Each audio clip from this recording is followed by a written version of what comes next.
Si desea que el libro se realice por completo, sugiéralo a secuenciadoreal@gmail.com. Gracias. Cuando una persona hace el juramento de los jesuitas, está atado a su amo hasta el día de su muerte. Edward Smith se había convertido en un hombre sin voluntad y sin inteligencia. Él hubiese cometido cualquier crimen que la orden le ordenara cometer.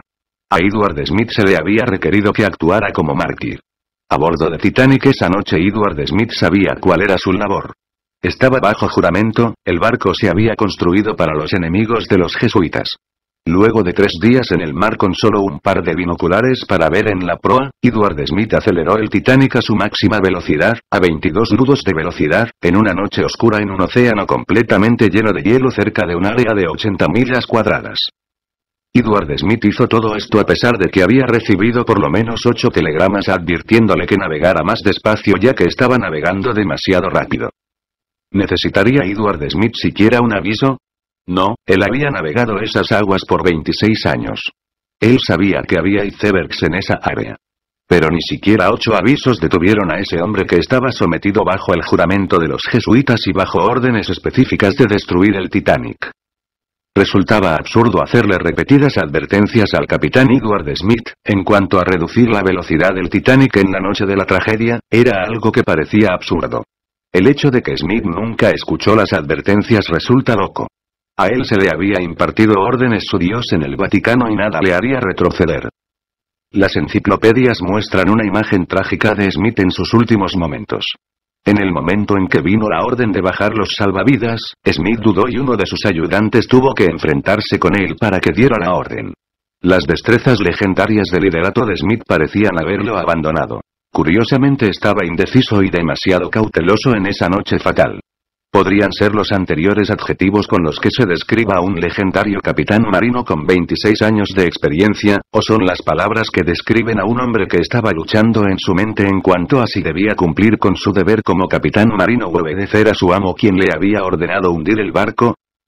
La esposa de John Jacob Astor se subió a un bote salvavidas y sobrevivió mientras su esposo murió en las aguas del Atlántico Norte.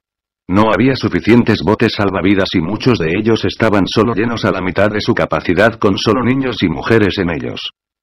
Para prevenir que algunos barcos que pudiesen estar cerca respondieran prestando ayuda, las balas que se disparaban para pedir ayuda eran blancas cuando deberían haber sido rojas. Las balas rojas significaban que estaban teniendo una fiesta. Una de las más grandes tragedias del siglo XX, el hundimiento del Titanic, se encuentra ligado directamente con la orden de los jesuitas. El barco que supuestamente era indestructible, el Palacio Flotante, fue creado para convertirse en la tumba de los ricos que se oponían al sistema de Reserva Federal.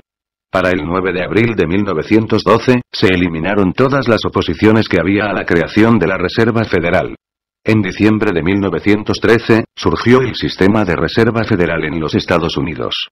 8 meses después, los jesuitas tenían fondos suficientes a través del Banco de Reserva Federal para comenzar la Primera Guerra Mundial.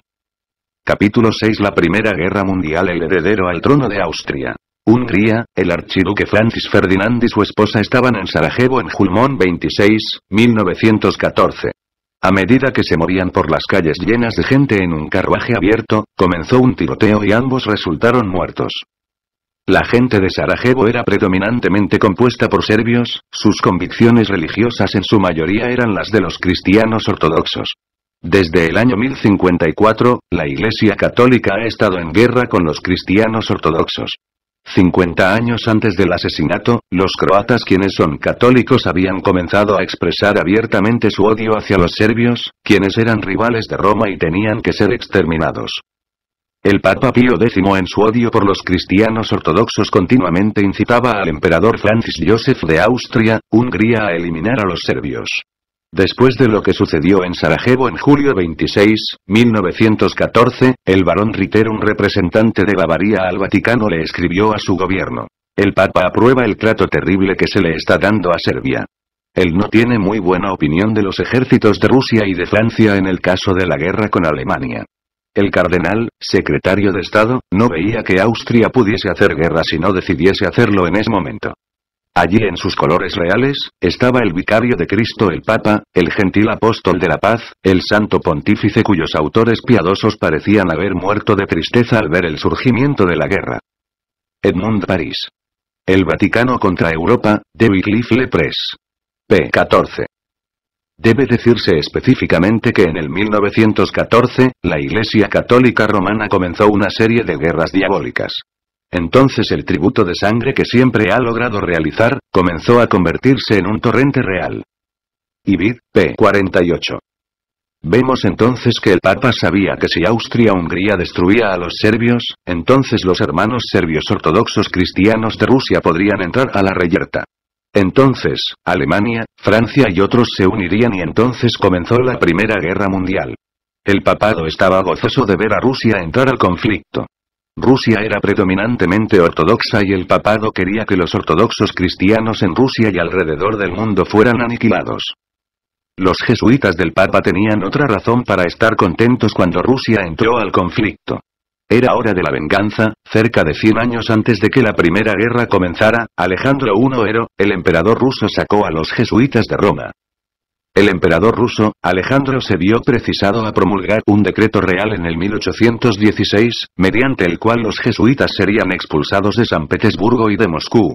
Siendo poco efectivo ese decreto, promulgó otro en el 1820, excluyéndolos totalmente de los territorios rusos. R. W. Thompson, Las huellas de los jesuitas, un Pieton, pp. 245-246. 5 años después, Alejandro fue envenenado. Los zares rusos estaban bajo ataque de parte de los jesuitas. Alejandro II rompió todos los lazos diplomáticos con Roma en el 1877 y hasta propuso una constitución.